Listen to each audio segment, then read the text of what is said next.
My son, pay attention to my wisdom. Listen carefully to my wise counsel. Then you will show discernment, and your lips will express what you've learned. For the lips of an immoral woman are as sweet as honey, and her mouth is smoother than oil. But in the end she is as bitter as poison, as dangerous as a double-edged sword. Her feet go down to death. Her steps lead straight to the grave, for she cares nothing about the path to life. She staggers down a crooked trail and doesn't realize it. So now, my sons, listen to me. Never stray from what I am about to say. Stay away from her. Don't go near the door of her house. If you do, you will lose your honor, and will lose to merciless people all you have achieved.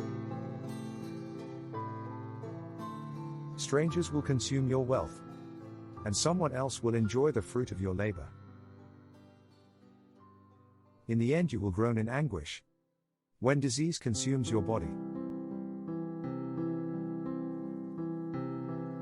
You will say, "How I hated discipline. If only I had not ignored all the warnings. Oh, why didn't I listen to my teachers? Why didn't I pay attention to my instructors?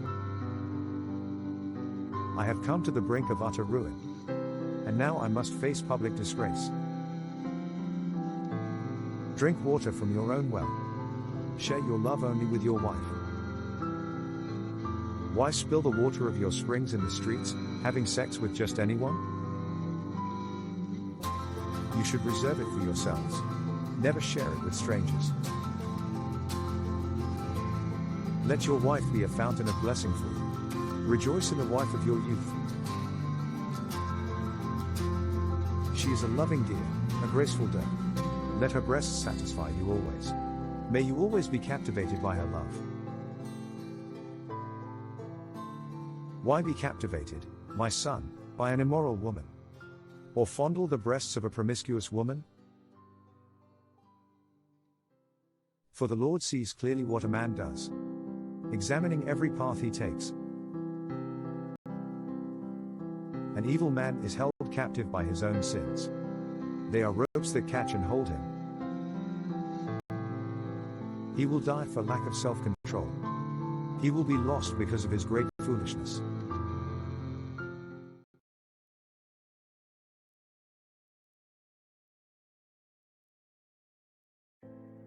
My son, obey your father's commands, and don't neglect your mother's instruction.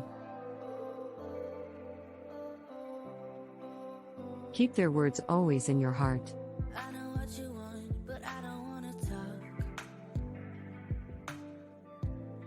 Tie them around your neck.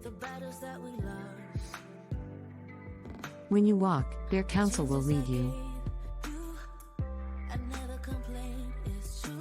When you sleep, they will protect you. When you wake up, they will advise you. For their command is a lamp, and their instruction a light. Their corrective discipline is the way to life. It will keep you from the immoral woman, from the smooth tongue of a promiscuous woman. Don't lust for her beauty. Don't let her coy glances seduce you. For a prostitute will bring you to poverty, but sleeping with another man's wife will cost you your life. Can a man scoop a flame into his lap and not have his clothes catch on fire? Can he walk on hot coals and not blister his feet?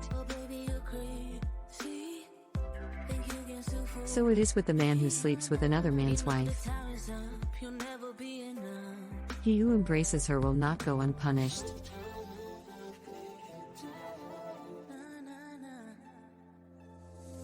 Excuses might be found for a thief who steals because he is starving. But if he is caught, he must pay back 7 times what he stole, even if he has to sell everything in his house. But the man who commits adultery is an utter fool, for he destroys himself. He will be wounded and disgraced.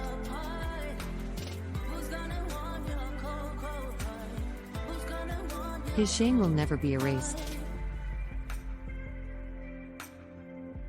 For the woman's jealous husband will be furious, and he will show no mercy when he takes revenge.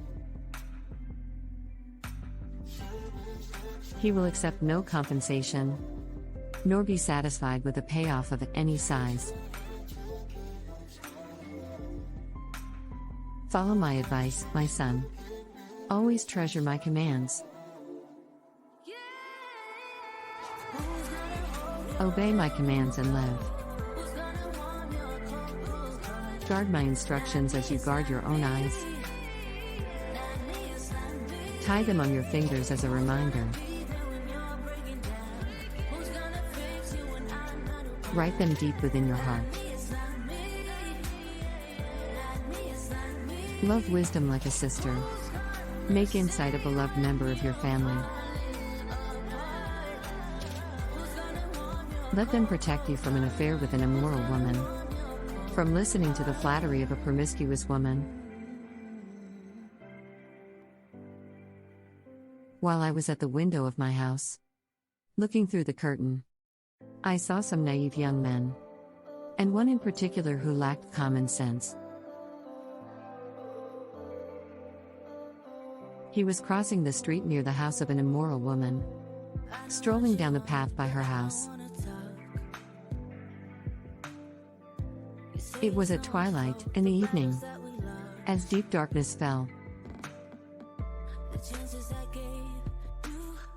The woman approached him, seductively dressed and sly of heart.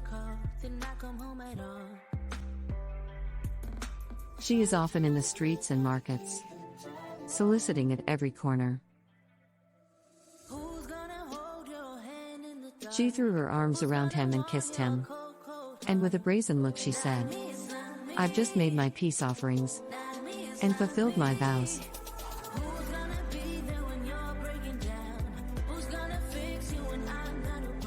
You're the one I was looking for. I came out to find you, and here you are. My bed is spread with beautiful blankets, with colored sheets of Egyptian linen. I've perfumed my bed with myrrh, aloes, and cinnamon.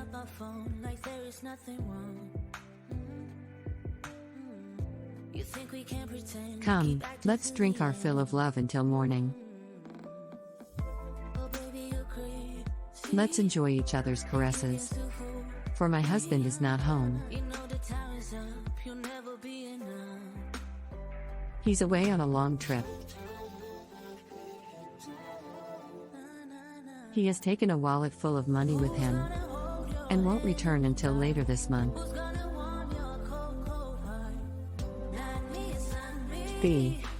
So she seduced him with her pretty speech, and enticed him with her flattery.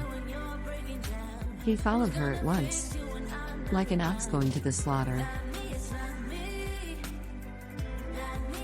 He was like a stag caught in a trap, awaiting the arrow that would pierce its heart.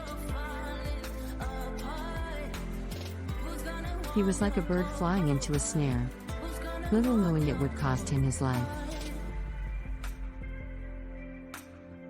So listen to me, my sons, and pay attention to my words.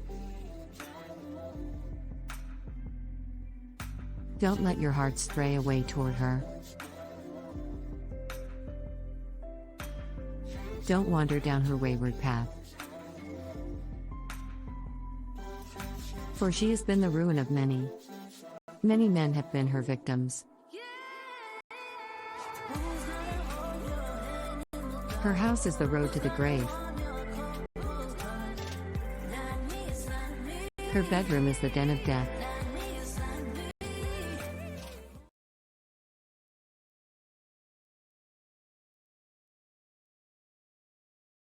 You say, I'm allowed to do anything, but not everything is good for you. And even though I am allowed to do anything, I must not become a slave to anything. But you can't say that our bodies were made for sexual immorality. They were made for the Lord, and the Lord cares about our bodies. Don't you realize that your bodies are actually parts of Christ? Should a man take his body, which is part of Christ, and join it to a prostitute? Never.